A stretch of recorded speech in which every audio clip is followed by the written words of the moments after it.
I was just chilling in a police interview room in this decent-sized city in the Midwest where I've been living my whole life, with my buddy and lawyer Ralph Boston by my side.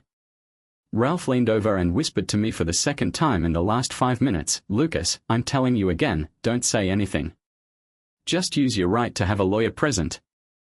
I'm Lucas Worthington, which is a pretty classy name, especially when you throw in my fancy middle name that I never use, Rockefeller. My parents are loaded, so I've got some cash too, but I made my own money through my online business. So, I'm a specialist, and at 29 years old, I'm worth over $50 million. But hey, I ain't no upper-class snob, just a regular dude who happened to hit the jackpot. I like to kick back with a cold one, shoot hoops, catch some baseball games from the bleachers, and yeah, I've been known to get into a scuffle or two. Oh, and I also put in at least 40 hours a week doing volunteer work, mostly helping out a charity I started for underprivileged kids in my city. Now, I'm about to get grilled by a couple of detectives about my wife Ashley's murder. She was a looker, but definitely not loyal. So, Ashley was messing around with Brad Sidley at his place the other night. Honestly, I'm not even that upset about it because Ashley turned into a cheating gold digger as soon as we got married. I was already planning to file for divorce on the grounds of adultery within the next 2 weeks. And Brad Sidley?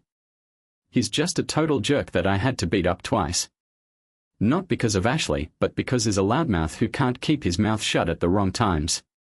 Detective Roy knows all about it. So, Benson walks into the room and brings along this new detective, Will Watson. Now, I don't know how Watson got promoted to detective, but he seems alright and can talk up a storm. Some folks find him charming, but personally, I think he's as dumb as a rock. I raised my eyebrows and chuckled to myself. Benson starts off by saying, "All right, Lucas, looks like you're willing to chat with us, even with your lawyer here. First off, Detective Benson, I ain't your..." "Hey buddy, just call me Mr. Worthington," I started to say, but before I could finish, Watson laughed his ass off. I turned to him, looked him straight in the eye, and said, "You know, every time I see you, I think of that movie Menagerie." A puzzled look crossed his face, but before he could say anything, I kept going. "I remember Dean Weir telling Flounder, 'You can't live your whole life fat, dumb, and ugly, son.'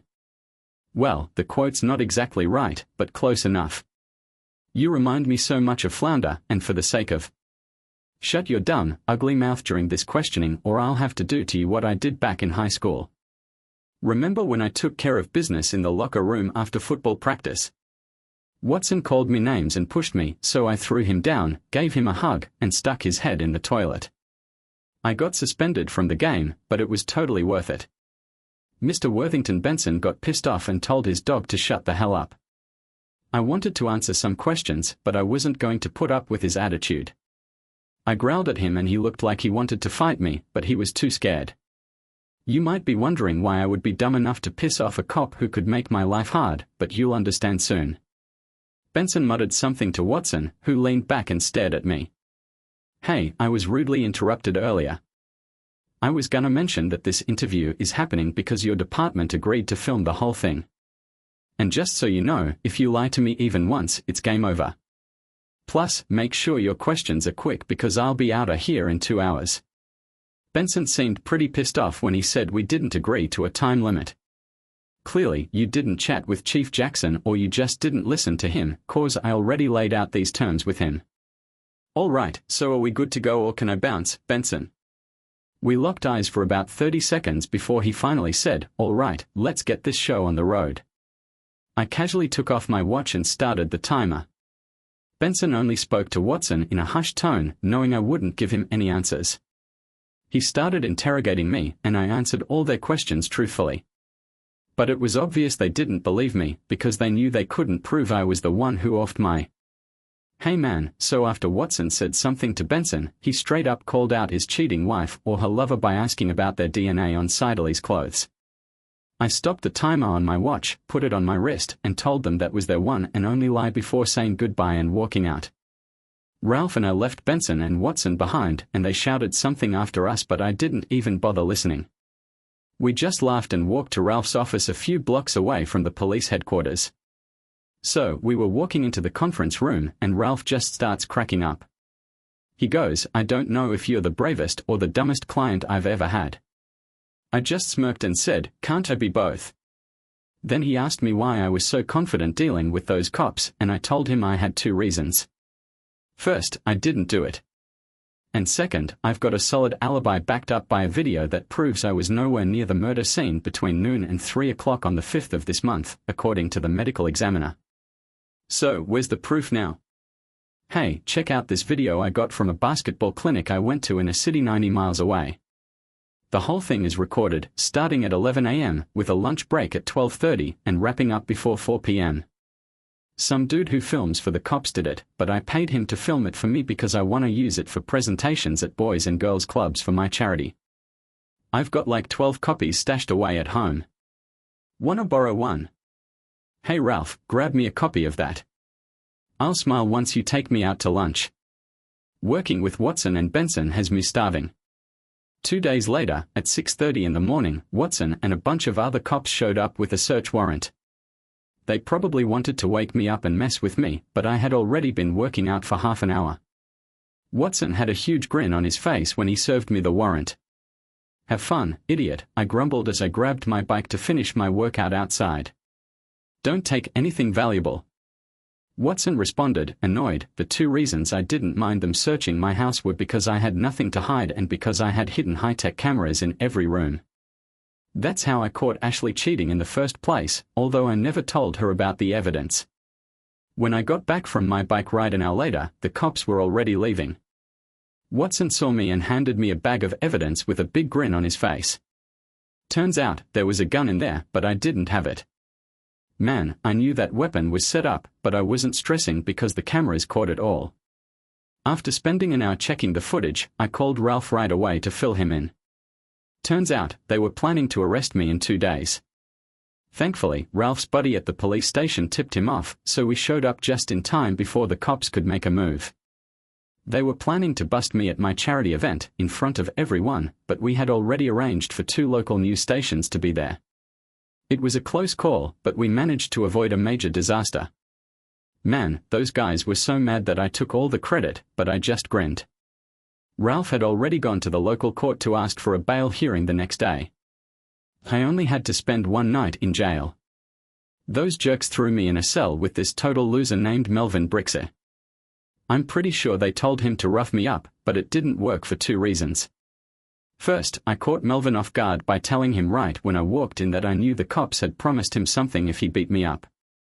Then, I quickly let him know that I was loaded and I ain't no loser, and if he had my back, I'd hire the top criminal lawyer in town for him. But if he didn't agree, he'd be in for a shock with my fists. I wouldn't back down until one of us was dead, considering how big and tough Melvin was. But surprisingly, he actually respected my aggressive attitude. When Ralph met me the next day at my bail hearing, I told him I was footing the bill for Melvin's defense and asked for his boss. I teamed up with a defense lawyer to see Melvin on the same day. When we said goodbye, I shook Melvin's hand and the 2 guards with me were staring at us with their mouths wide open. The district attorney was also there at the bail hearing. It was an election year. This guy is a total jerk who used to work with my dad and got what was coming to him.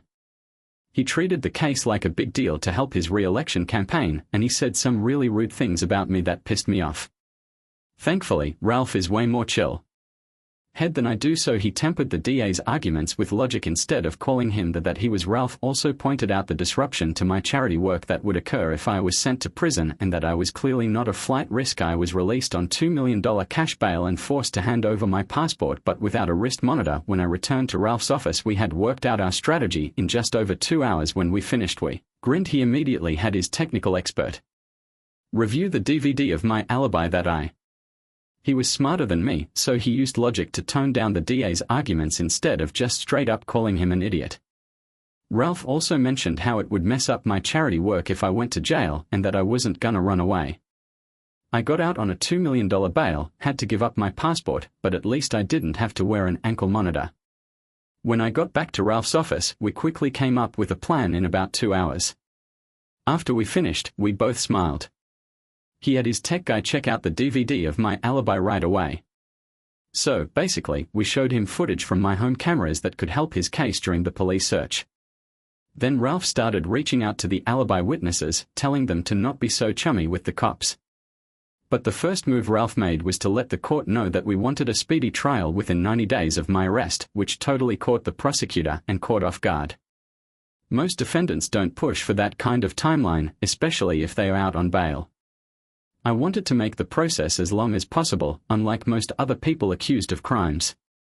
I didn't shy away from the media. I talked to every reporter, whether it was for radio, TV, newspapers, or social media. In every interview, I called the district attorney a total idiot who shouldn't be in office and said the cops on my case were corrupt and useless. I made sure to praise the rest of the police force though. I knew I was pissing a lot of people off, but that was my plan all along. Yo, this chick Suzanne, the lady prosecutor, came in to handle the case. She was young but had some solid experience under her belt. Apparently, she had just moved to our office from a big city after going through a rough divorce. I snooped around online and found out she was only 30, just a year older than me. And let me tell you, she was drop-dead gorgeous in her photo. But she was also clearly smart and knew her stuff. Trying to prep a case in less than 90 days while juggling other duties and adjusting to a new work environment was no joke for her. So, after she had the case for about 2 weeks, she asked for a meeting with Ralph and me. We only agreed because I wanted to see what she was all about. We went to her office and she was waiting with 2 assistant prosecutors, Benson Watson, and this hot but weirdly dressed young woman whose job title I didn't know. She wasn't even introduced to us. Ralph and I were nice, but we didn't really say a whole lot. Carney went over the key points of her case, like the murder weapon and stuff. So, they found a .380 pistol in my crib during a search, and they matched it to me through ballistics. Plus, my DNA was all over that thing. My alibi video stops at 1:50 p.m., leaving me enough time to off the dude by 3 p.m. The coroner said I had a solid motive cause Seidel and Ashley were messing around, and I figured it'd be easier to off her than go through a messy divorce. And let's not forget all the fights I've had with Seidel before, where she claimed she always came out on top. But who knows where that info even came from? So my friend, who wasn't exactly telling the truth, but got the story wrong, was nice enough to take the fall for me for first-degree manslaughter. She agreed to give me 8 to 15 years in prison, just like we talked about before. Ralph and I just smiled during her speech, which seemed to freak everyone out. When she finished, I asked if we could chat with her one-on-one, without any outsiders. This totally caught her team off guard. She was like, I can't do that. It's not right to talk to you without my lawyer. The lawyer, Miss Carney, actually smiled when both Mr. Worthington and I agreed there was no ethical issue. We both agreed to sign a statement confirming that. After a minute of awkward silence, I chuckled and said, please call your secretary, dictate this statement to them, and have them bring it here for me and Ralph to sign. Suzanne called her secretary, dictated what she wanted, and while we waited for the document, I had a friendly chat with Suzanne that had nothing to do with legal stuff, trying to keep it pleasant. We were both smiling. Okay, so this lady walks in and like 5 minutes later, her dude secretary comes in with some papers. Ralph and I quickly signed it, then the secretary and one of the assistant prosecutor guys saw us sign it. The secretary bailed to make copies, then everyone else bounced except me and Susan.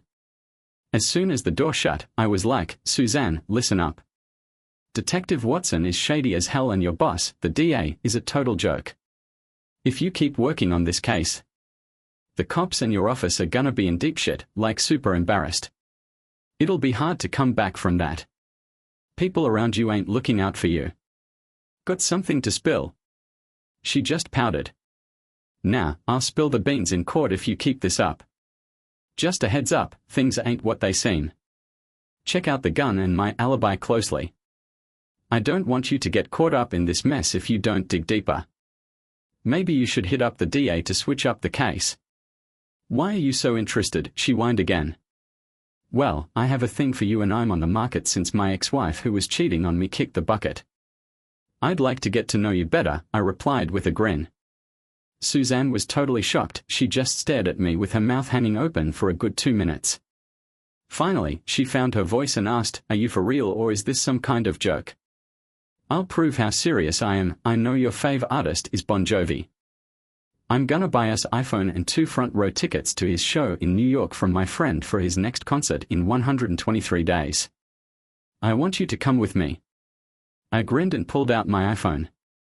After a long pause, she said, "You're insane. Just tell me if you accept my offer, which expires today, Miss Carney. I'm sorry if I upset you.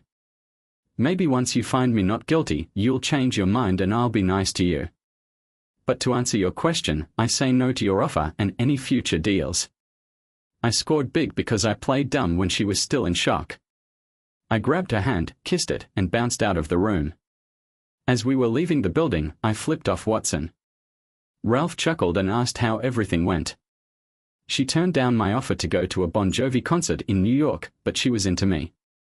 I'll give it another shot after the trial. Will she ever talk to you again after what happened? I hope so, I chuckled. Maybe she'll develop a sense of humor, I dreamt. Ralph laughed. I don't want that. Hey, I don't want to ruin the surprise for my trial, but I gotta mention a few things.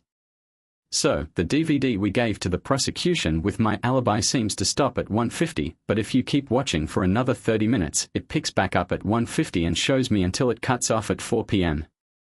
If the cops or prosecution had kept watching instead of stopping it, they would have seen it all. Also, they thought me and Ashley didn't have a prenup, but we actually did. Only me, my lawyer Ralph, and her friend who saw everything go down knew about it. But now that friend lives over 2,000 miles away. We had her listed as a witness, but the prosecution couldn't reach her. And we didn't have to spill the beans on what she might say, thanks to the local rules. Luckily, we had a judge who was fair, even though our case was pretty strong and any judge would have sufficed. The jury was picked in just 2 hours and our jury consultant and Ralph were happy with the selection. We were feeling pretty good about it. We were doing good, so there was no reason not to pick good jurors. The prosecution started off by showing some photos of the brutal death and explaining the time and cause of death, which was between noon and 3 o'clock in the afternoon on the 5th. Sid had 2 .380 caliber bullet wounds to his head, and one of them was what killed Ashley. Ralph's only questions during cross-examination were about the exact time and way that Sid died. The cop who looked into my finances testified about how much money I had. Make sure you give Ashley some money if we split up, because cheating ain't a good enough reason for divorce and we never signed a prenup. Ralph was smart though. He brought up a prenup that said Ashley would only get $50,000 if she cheated and $1,000 for any other reason.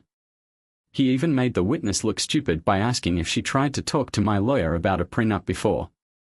So, like, Suzanne asked some dude who knows about guns and stuff, and he said the gun found in my house was the one used in the murder.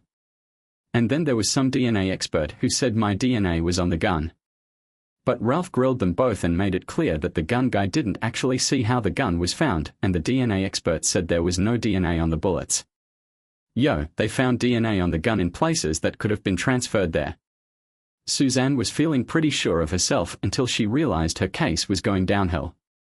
It all started when she called her main witness, Detective Will Watson. Watson testified about how they found the gun during a search of my place. Within half an hour, Corporal Cheryl Billings, one of the cops searching, found the gun. Detective Watson picked it up with gloves, put it in an evidence bag, and took a good look at it. So, Ralph's testimony was quick, like 20 minutes tops. Then, during cross-examination, he pulls out the remote for the big screen in the courtroom. He asked Detective Watson what he was wearing on the day of the search, and Watson's like, I dunno. But then Ralph whips out a photo taken outside my place, showing Watson in dark blue pants, a light blue shirt, a funky red and yellow tie, black dress shoes, and a tweed sports jacket. Looking snazzy, huh? So, is this a picture of you on the day they searched your place, with your clothes looking all big and stuff? Yeah, looks like it, Watson said. I didn't ask if it looked alike, I asked if those were your clothes in the photo. We can call Corporal Billings or someone else to confirm. Ralph snapped back, yeah, that's what I was wearing that day. How often do you wear that tie? Not much, it's new. I wore it on that important day. Ralph growled after a pause, so, have you ever been to Mr. Worthington's house before the day we searched it? Watson hesitated, starting to suspect something fishy. Oh. I can't remember. Are you friends with Mr. Worthington or his ex, Ashley? No, never been buddies with them. Why else would you be at their place besides during a search? Ralph asked. I can't think of any reason, Watson admitted. I've only been there the day we searched it. Ralph gave Watson a hard look before speaking again.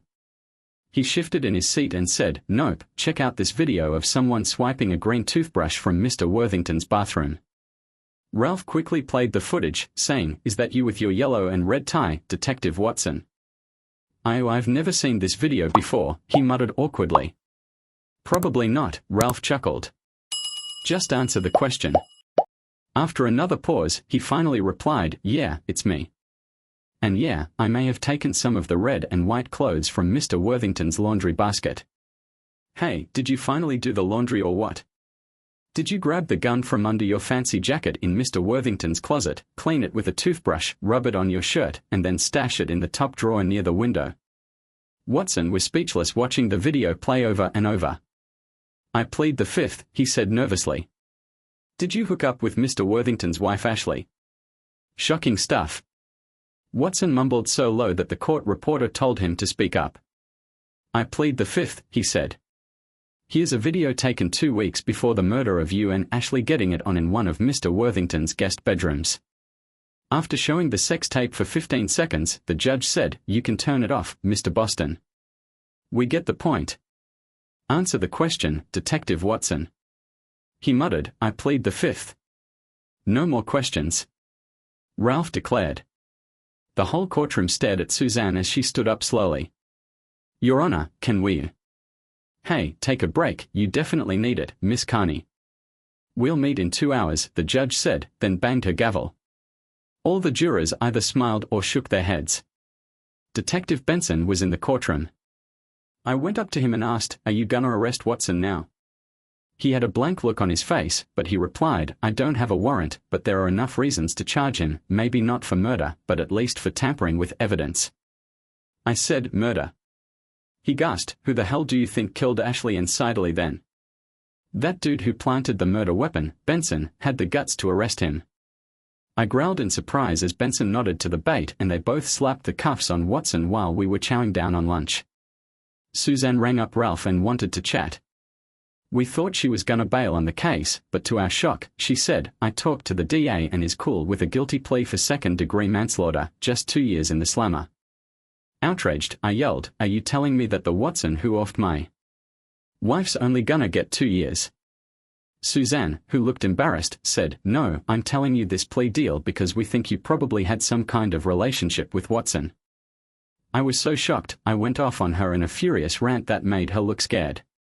Ralph had to physically stop me from hitting her in the face. I would never actually hurt her, but I was mad as hell. As we stormed out of the conference room, I yelled, "Screw you, Suzanne. Screw you." Ralph stopped me from doing anything stupid. Man, I was so mad when he took me aside and whispered, "So does this mean you're not taking her to the Bon Jovi concert in New York?" I just stared at him for a sec, still fuming, then burst out laughing. Later, after a 2-hour delay, the judge called the lawyers up to the stand. They were all talking animatedly when Ralph came back. I asked him what was up, and he told me the judge thought Suzanne would dismiss the lawsuit because of some bias. When she refused, the judge scolded her, but she stood her ground, saying that the prosecutor wanted her to keep going. I laughed when Suzanne called the guy she thought told the cops that Sidley beat me up as her next witness, thinking it would give me a reason to kill him. She knew things were going downhill when Ralph didn't even need to do cross-examination during direct questioning. He just said Detective Watson must have misunderstood me. I explained that even though Sidley started the fight and hit Lucas first, Lucas fought back and Sidley ended up in the hospital. Suzanne then called the videographer to record my alibi. So, this lady asked me if I checked out the video I recorded for the cops at my basketball clinic. She was all like, "Did you watch that video you shot, the one that's exhibit number 14? And I was like, "Yeah, I did." She then asked if it's the whole video of the event, and I was like, "Yep." And then she wanted to know if it shows that Mr. Worthington, the defendant, was there until around 1:50 p.m. Hey, so it turns out he was there until around 4 o'clock in the afternoon, and we even chatted with him until about 4:30 when he took off to drive the 90 miles back home. The prosecutor was surprised when he mentioned that he watched the DVD, but it cut off at 13:50 and then turned to static. Looks like you missed the interference and I have no clue how it ended up on your DVD. If you check it out, you'll see that it goes on for about 4 hours. Suzanne handed the witness a remote control and he zipped through the static to show the rest of the video, but she stopped him mid-fast forward. By 3 o'clock, Ralph had the witness speed up to the end of the DVD, which showed 16001. The videographer then confirmed that he saw me at the event from around 11 in the morning to 4:30 in the afternoon. Suzanne looked like a cornered dog and said the prosecution has all they need. Usually, the judge would dismiss the jury at this point and the defense would file a motion for a verdict, but the judge didn't bother. She asked Mr. Boston if he had a proposal and he said he was asking for a not guilty verdict. "Yo, Miss Carney gave me the go-ahead," she said, slamming her gavel. "I'm in my room waiting for you." The jury's made their decision, thanks to them. After that, the press was all up in my face for interviews outside the courthouse. Ralph was going off about how the prosecution did me dirty and he knew the outcome all along. He said if the cops and the prosecution were honest, this case wouldn't even be here. He was being a bit cautious with his words. Didn't really feel like chatting with Ralph after that. I straight up told him that anyone dumb enough to vote for a shady district attorney in the next election was a total idiot. I also spilled the tea that Watson was the real killer and that the cops needed to do their own damn investigation. I even threatened to sue the DA for falsely prosecuting me. Another lawyer from Ralph's firm actually went ahead and filed a lawsuit the next day, calling out the district attorney Suzanne and that heartless fool Detective Watson as defendants.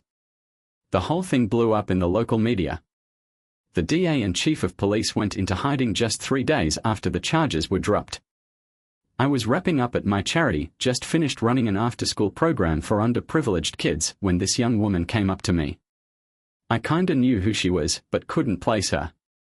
"Mr. Worthington, I'm Shirley Williams," she said, reaching out to shake my hand. I shook it and replied, "I think I've seen you around, but can't quite remember where." She mentioned she was at my plea negotiations with Miss Carney and at my trial. It all clicked for me then, even though her dress was... Her outfit was kinda trashy and she had on these super fugly glasses that caught my eye. At first, I thought she was cute, but when she turned to face me, damn, she was even hotter. "What's your deal with my business?" I asked, holding her hand a bit longer than I should have. "I'm just a newbie intern fresh out of law school, here to observe," she replied. "My internship ends next week. Miss Carney was too embarrassed to talk to you herself, so she sent me instead. Shirley suggested we head to her office." I grinned and made small talk as we strolled along. Yo, so I was just a few hundred meters away from my office building, chilling at the rec center running an after-school program. When we finally made it to my office, I told her to take a seat. She looked around and was like, "Dang, your office is way nicer and cleaner than I thought." I just smiled and she smiled back. Then she started talking about how the prosecution team was sorry for messing up during my case, but they were confused about the missing part in the alibi DVD I gave them. Like, what's up with that, right? I just smiled again. So, Miss Carney and everyone else involved really want to say sorry for everything. If they had looked into things properly, the case would have been sorted before trial. Yeah, I smiled again. After a pause, Shirley said, "You're not gonna make this any easier, are you?" "Should I?" I smiled again. Shirley sighed. "Also, Miss Carney wants to know what she can do to get you to drop the lawsuit against her." After a long pause, I asked, "Why are you here and not her?" "I mean, after your outburst against her on the last day of the trial. She's scared of you. Why was she such a cold-hearted jerk before I went off on her? She should have just faced the music and dropped the case right after Watson spoke up. Now she gets it and is really sorry. Let me ask you a few things. You don't gotta answer if you don't want to. If you want to bail, just go ahead without saying anything. Got it?" "Yeah," she replied, being careful. "How old are you?" 26. "Are those glasses fake?" "Yeah." "Why do you wear them? To keep guys away?" "Stop bugging me. Do you have a boyfriend or girlfriend?" "No." "Are you straight?" "Yeah." "What's your plan after the internship finishes next week?" "I'm hoping to get a job at the prosecutor's office, but if not, I'll look for a job at a local law firm because I like the area. I already have a couple of leads." "What are you up to this Saturday night?" I don't have any plans yet, maybe me and my roommate will hit up a club. What's your cell number? XXXXXX, that's all my questions for now. So, they were asking me questions all serious no emotions or anything. After a long pause, I finally spoke up and told them to relay a message to Miss Carney. I said if they get a job in the prosecutor's office, I'll drop the lawsuit against her. And to also tell the DA that if he gives a heartfelt apology, then Watson will be charged with my ex-wife's murder, not just the current charge of lying. Oh, and if they get a job in the DA's office, I'll drop the case against him. Shirley couldn't help but chuckle quietly at that. Are you messing with me? She asked. I just stayed cool and replied, nope, dead serious. Absolutely not, let me make this crystal clear. I went on the computer, typed up what I just said, printed it out, signed it, and dated it at the bottom. He threatened that if not, we'll see you in court. I gave the paper to Shirley, she glanced at it, smiled, and said, thank you, Mr. Worthington, then shook my hand. I replied, you're welcome, Miss Williams. As I watched her leave my building, I called her on her cell phone. She took it out of her purse, checked the caller ID, and smiled. Hey Shirley Williams, it's me, Lucas Worthington. She asked, is this the Lucas Worthington I just met, with a little chuckle in her voice. She continued, I heard you don't have any plans for Saturday night. How about dinner and seeing The Mousetrap at the Artists' Playhouse? It's the longest play ever. I saw her grin from the window. After a moment, she said, yes, I'd love to. So, should I meet you at? Hey, can you just shoot me your address so I can pick you up at 6:15 on Saturday night for dinner? I gotcha, she said, still smiling. After she hung up, I saw her texting on her phone. Right after she put it back in her purse, I got a text with her address and a smiley face emoji. Between when Shirley and I met on Tuesday and when I picked her up on Saturday, I hired a private investigator to get the lowdown on her. I didn't need any more surprises. So, me and Ashley were digging Shirley. She had this vibe that got me interested in her. Turns out, she went through a rough divorce in her first year of law school because her husband cheated on her. Despite all that, she still managed to ace all her classes, did charity work on the side, and seemed like a real stand-up citizen. She grew up in a fancy neighborhood, with parents who are well-respected, one's a doctor, the other's an artist.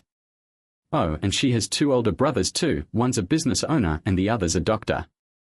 When I chose Shirley, she was looking good with her low-key but stylish outfit, light makeup, and cute hairstyle. No fake glasses, thank God. Before we dipped, I wanted to meet her roommate. Then, I talked to my neighbor and hooked her up with 2 tickets to a concert next weekend. Both her and Shirley were impressed. Dinner with Shirley was the weirdest thing ever. After some small talk on the way to the fanciest restaurant in town, in my opinion, at least, we barely sat down before she said we don't need to do the basics. Hey Lucas, I already know pretty much everything about you from the cops and prosecutors.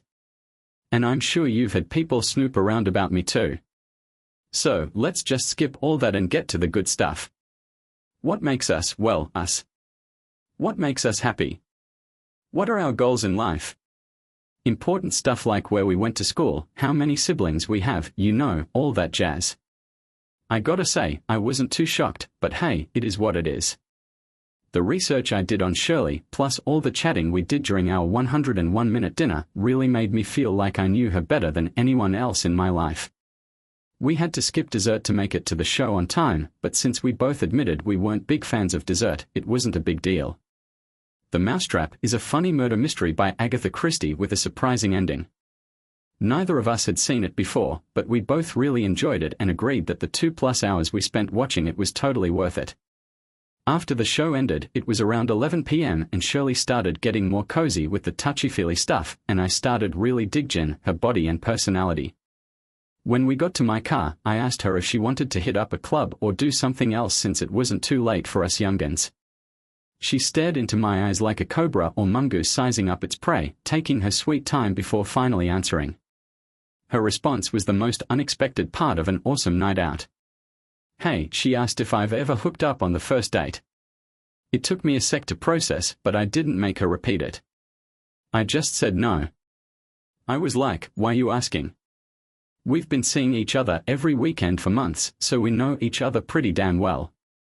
The only thing we don't know is if we are good in bed, or on the table, or in the pool. You catch my drift? I'm feeling a strong sexual vibe between us. If you're feeling it too, why not give it a shot? It's our first night together, she said, all serious-like, and then flashed a big smile. I moved in closer, gave her a hug, and started with some quick kisses that got more intense. The last one wasn't quick at all. It went on for a good 2 minutes and convinced me that she was a damn good kisser and a really sweet person. When we finally stopped kissing, I asked her if she wanted to see my artwork. She just laughed and said, "Let's not be dumb and jump into a serious relationship right after getting rid of a cheating ex-husband. Shirley, who divorced me, ain't about that life." Man, Shirley and I are dumb as hell. When we got back to my place, our hookup was pretty tame. Instead of ripping each other's clothes off, we just stood there and stared into each other's eyes.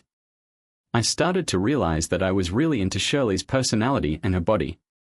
Every part of her looked perfect in clothes, except for her butt. It wasn't too big or too small, but I'm into big, firm butts, so I was happy about that. Charlie was taking off my shirt, not even looking, just staring right at me. When she finally got it off, I couldn't hold back anymore and told her straight up, "I wanna blankie you on the kitchen table." Without missing a beat, she said I could either bend her over it or she could lie on top of me. She teased me about always being the one in charge. I just laughed and kissed her, lifting her up onto me so her legs were wrapped around my waist. I stumbled a bit as I carried her to the kitchen, my eyes barely open because I was so focused on the moment.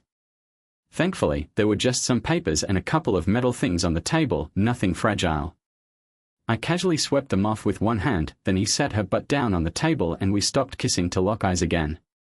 I tried to sneak my hand under her dress to take off her underwear, but couldn't find it. "You're really naughty, huh?"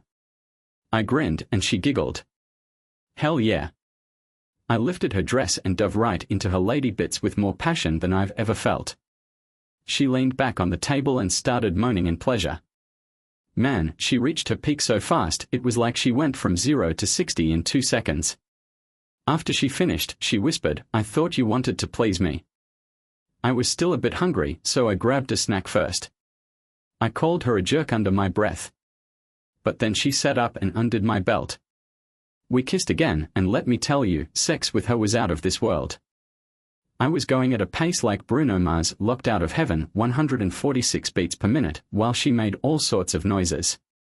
And then I hit my final climax. So, I was moving fast and thought maybe it was too soon, but she was totally into it because she followed me and started shaking like crazy. When it was all over, I was practically out of it, feeling this amazing high I've never felt before. Her moans turned into purrs and after a while, we both kinda came back to reality. "To bed," was all she said. I was so pumped, I started jumping around and kicked off my shoes, pants, boxers, and one sock, while she pulled her dress over her head and unclasped her bra. Then she jumped into mine. Me and Shirley were all cuddled up, stumbling up the stairs to my bedroom, accidentally bumping into walls every now and then.